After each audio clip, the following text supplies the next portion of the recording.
కానీ ఇంకొక లవ్ మీ సినిమా కానీ ఇద్దరు ఇట్టు కొట్టిన వాళ్ళే. ఇద్దరు కలిపేసి ఈ సినిమాని విజయవంతంగా ప్లాన్ కొట్టారు. ఈ విజయవంతం వాళ్ళిద్దరు ఇటు కొట్టిన హీరో ఇటు కొట్టిన హీరోయిన్ విజయవంతంగా ప్లాప్ కొట్టారు ఈ సినిమాని. యాక్టింగ్ కాదు కదా, కథ కోసం పోతారు, యాక్టింగ్ కోసం కాదు కదా పోయే సినిమాకి. మనకు ఒక మెసేజ్ ఉండాలి.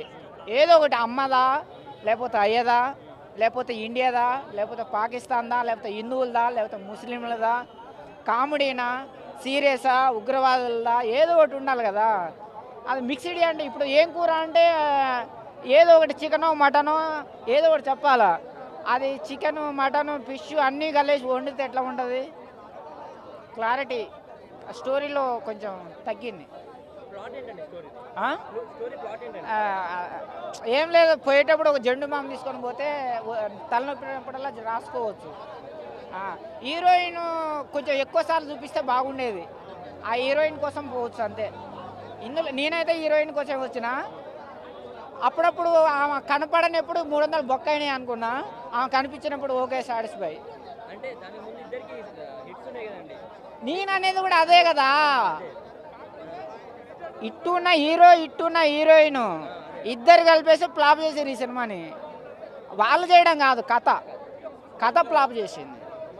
అది నేను కూడా సినిమా వాడిని మరీ నెగిటివ్ చెప్పినా కానీ మళ్ళీ కొంచెం వాళ్ళు పెట్టుబడి, నాకు కూడా సినిమా పెట్టుబడి తెలుసు, అందు గురించి మనం ఎక్కువ చెప్పినా కానీ పాపం వాళ్ళు పెట్టుకున్న ఖర్చు అయినా కానీ రావాలి. అవునా కదా? ఇప్పుడు ఒక 100 రూపాయలు పెట్టుబడి పెడితే కనీసం 99 అన్నా రావాలి. మనం నెగిటివ్ చేసి మళ్ళీ వాళ్ళని ఇబ్బంది పెడితే మళ్ళీ పెట్టుబడి పెట్టి ఇంకో సినిమా వస్తుంది కదా. ఇంకో సినిమా వస్తే వాళ్ళకు పని, మీకు పని, మాకు పని, అందరికి పని దొరుకుతుంది. తర్వాత ఆయన రోల్ చేంజ్ చేస్తారు. అట్లానే ఆయన రోల్ చేంజ్ చేసినా కాక అల్లరి నరేష్ మంచి సినిమాలే తీస్తారు. ఫిట్టింగ్ మాస్టర్ సినిమా చూసుకుని సూపర్ ఉంటుంది. ఆయన కామెడీ ఉండదు ఆ సినిమాలో. అట్లాంటిది ఈయన 2 కామెడీలు చూసి సూపర్ హిట్ సినిమా తీసిన తర్వాత 3వ సినిమా ఎందుకు ఎట్లా ఎంచుకున్నారో ఆయనకే తెలియాలి.